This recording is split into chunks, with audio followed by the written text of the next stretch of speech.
Bienvenida, bienvenido a este análisis. Hoy nos sumergimos en unos textos realmente fascinantes. Nos llevan a la Palestina antigua para explorar un poco cómo se vivía, cómo se pensaba la relación del pueblo judío con su tierra y con los gentiles. Vamos a usar extractos de un estudio histórico en Palestina, judíos y gentiles en la tierra. Y la verdad es que pintan un cuadro muy, muy vivo. Un mundo donde la religión, bueno, lo era absolutamente todo. La idea es intentar captar esa atmósfera, ¿no? La centralidad de la tierra, de la ley y esa separación tan profunda con el mundo no judío.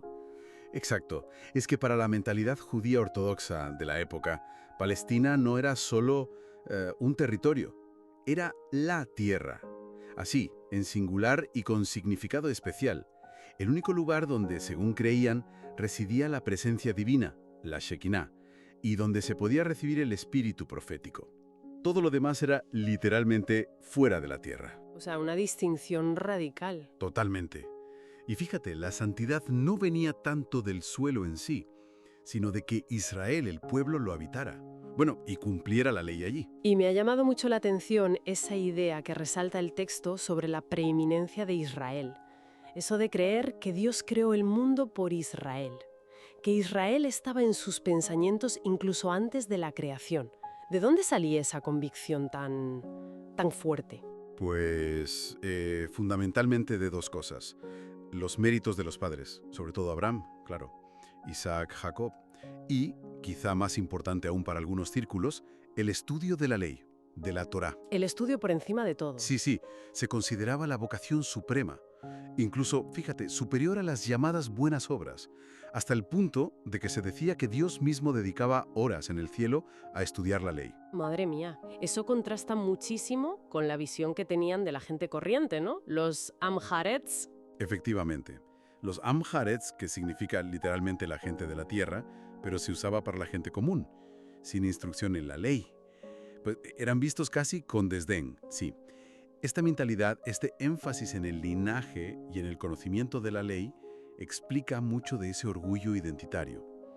Y también, claro, la dificultad que tuvieron para aceptar, bueno, pues ideas nuevas o figuras como Jesús que no encajaban del todo en su ideal mesiánico preestablecido. Como si todo estuviera ya fijado, ¿no? Pasado, presente, futuro. Eso es. La Torá, pensaban, existía antes de la creación. Los patriarcas ya la observaban antes de ser entregada en el Sinaí.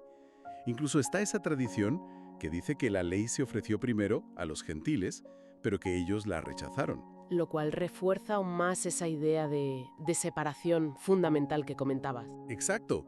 Forma parte de esa narrativa de elección, de diferencia. Y la propia definición de la tierra, como decíamos, era compleja, más teológica que geográfica en realidad. Estaba la tierra ideal, la prometida, luego la tierra que realmente poseyeron tras el éxodo, que llegaba hasta un lugar llamado Chesib, y luego una zona intermedia llamada Soria, que sería Siria. Ah, Siria. Sí, una zona con obligaciones rituales, digamos, parciales. Y es interesante que Antioquía, que fue clave en el cristianismo primitivo, quedaba claramente fuera de estos límites considerados sagrados. Entonces, incluso dentro de la propia Palestina, no todo era igual de santo, por así decirlo. No en absoluto.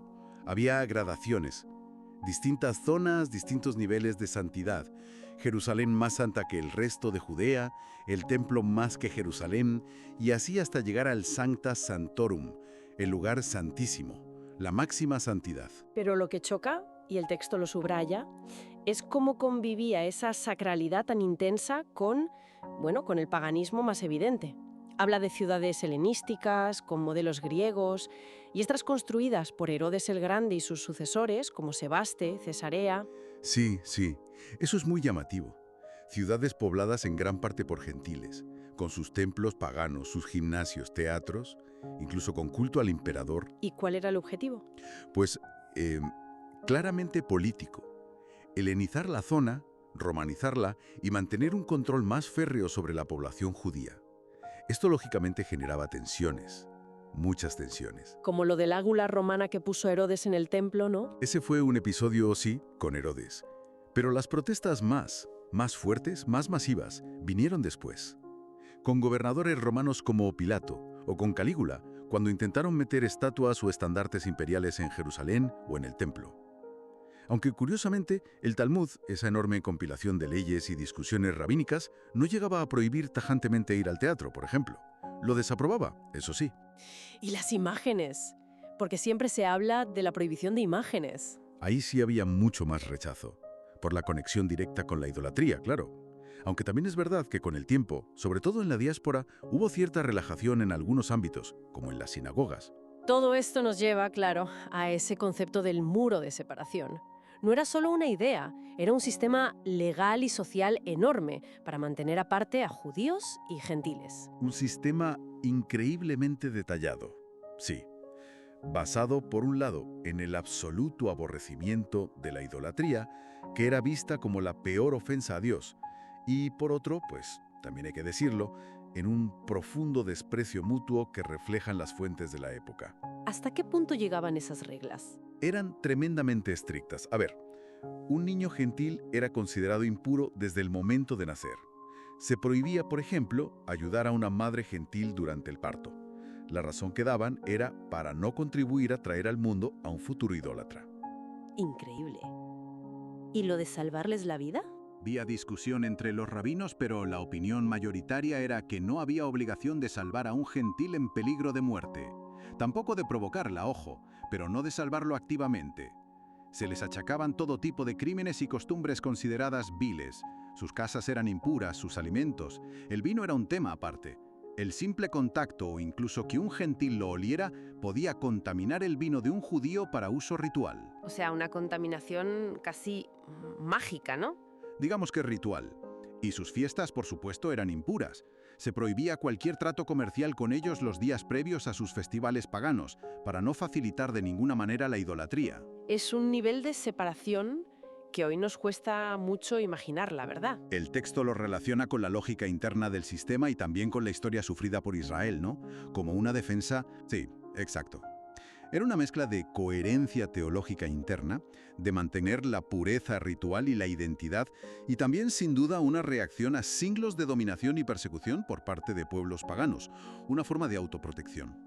En resumen, lo que hemos visto es un mundo definido por una identidad religiosa y territorial fortísima, con una separación, bueno, casi total del mundo gentil. Una separación basada en leyes muy estrictas y en percepciones muy arraigadas sobre la pureza, la impureza y, sobre todo, el peligro constante de la idolatría. Queda clarísimo ese contraste. Y viendo este panorama tan delimitado, tan enfocado en mantener esa barrera, esa separación, uno no puede evitar pensar qué margen había en una sociedad así para asimilar o siquiera para pararse a considerar un mensaje que propusiera precisamente derribar esos muros, un mensaje que hablara de igualdad o de hermandad universal más allá de las propias fronteras religiosas y culturales. Es una pregunta que da para seguir reflexionando, desde luego.